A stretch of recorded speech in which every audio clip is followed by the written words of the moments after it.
who is originally from Sierra Leone, to take over for the next part. Fatu, you want to?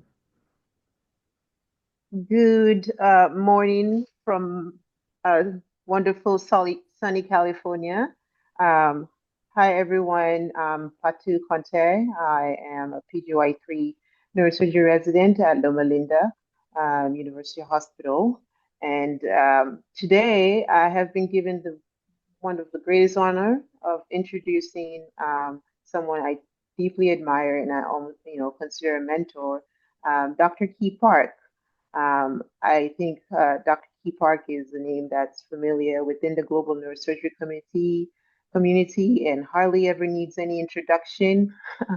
But today, we're really going to take an opportunity to pick his brain, and no pun intended, to really understand how he sees global neurosurgery, and to also help us, for those that want to get into neurosurgery, to kind of help us look ahead and see how we can navigate this road ahead.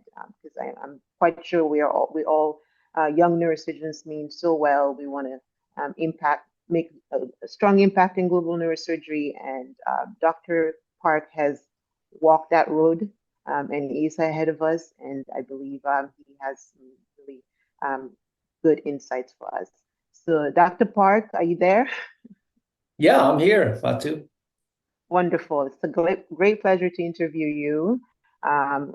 Basically, the title is We're Interviewing a Champion, a Legend. So if you don't mind, sorry to put all those titles on you, but just a short introduction of who you are, Dr. Park, for those who don't already know you. Great. Yeah, Fatu, good to see you. Good to see you. Congratulations to everyone for this amazing, the webinar you organized. As I look at the screen, this is exactly what global neurosurgery community should look like, right? It's truly global. But yeah, just a quick introduction. I'm a neurosurgeon, private practice 10 years in US, overseas. Had the pleasure of actually working with Sega when he was a resident in Ethiopia.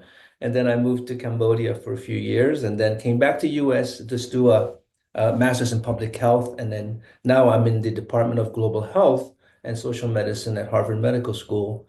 And then I lead the global neurosurgery work along with policy and advocacy for global surgery. But a pleasure of working with Ernest in this group right here. He's been one of our stellar examples of what we can achieve when we bring right people together. Over. Wonderful, wonderful. So, Dr. Park, I tend to think you sort of start the field of global neurosurgery, but I know it's a big title, but I guess I said that because I think you know a lot about the history of global neurosurgery. So if you don't mind, can you give us a brief history of global neurosurgery and how did this movement, as you said, this revolution, how did this all start?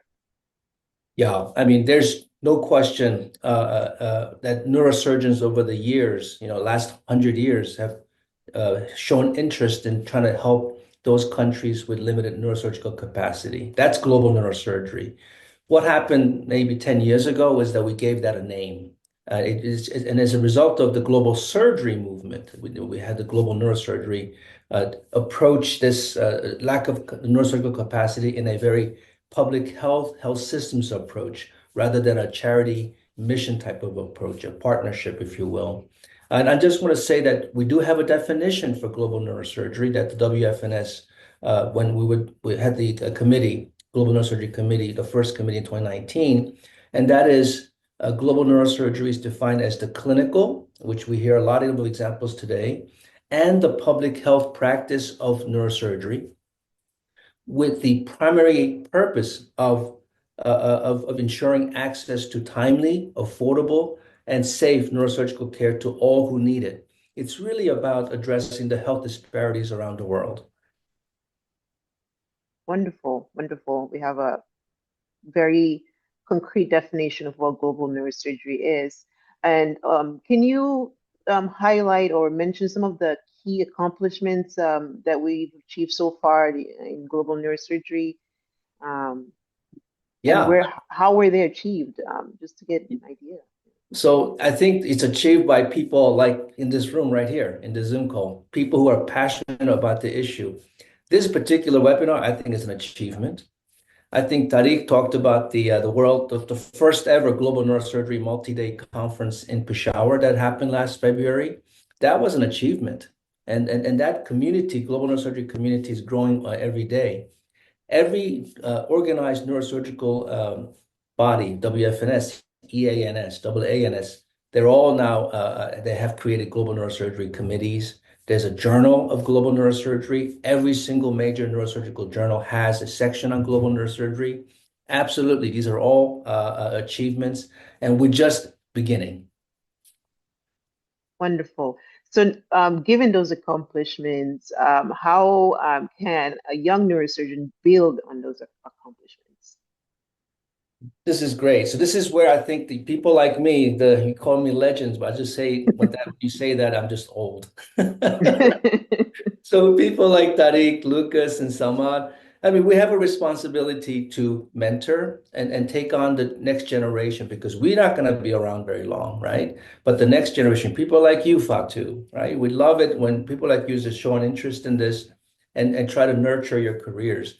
There is definitely a career path for people who are interested in global neurosurgery, academically, research paths. There's all kinds of new opportunities now. So I think the key is to link up with seniors, juniors, and then and nurture this sort of a mentoring relationship.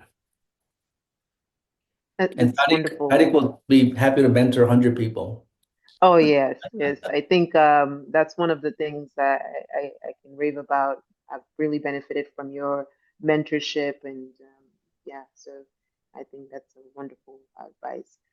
Link up with a wonderful mentor, somebody you trust, somebody that's just encouraging. Yeah. So I think you answered the next question I was going to ask. So I'm just going to jump on to, so you get, a young neurosurgeon gets into global neurosurgery, passionate and everything.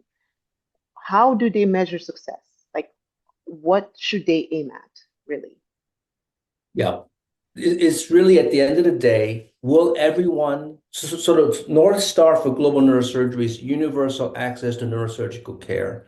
We find that people who need neurosurgical care, that fact that they can't receive them is not acceptable. We reject the idea that only a few people should be able to access neurosurgical care. So we should not stop until everyone who needs neurosurgical care, wherever they may be, is able to access. That's it. That's a success. Like it. Like it. And journey towards that success obviously is going to come with challenges. How do you what can you advise us? What challenges lies ahead? What should we anticipate? Partnerships. This is a group effort. This is a team effort. Remember, neurosurgery, if you're like a Top Gun neurosurgeon, it could be just one person taking out the tumor this way, that way, right? And you could be famous for that. In global neurosurgery, there's no way we can achieve what we're trying to do by ourselves. It's not an individual sport. We have to collaborate, not just among ourselves, but beyond neurosurgical community. Advocates, public health specialists, finance, innovators, all those people. Okay. Thank you. Okay. Thank you very much. Thank you, Fatu. Thank you, Dr. Park. Thank you, Thank all you. of you for being here. And thank you again to WFNS. And as I said, especially Salman Sharif and all the organizers for having us here. Thank you. Thank you very much, Global Neurosurgery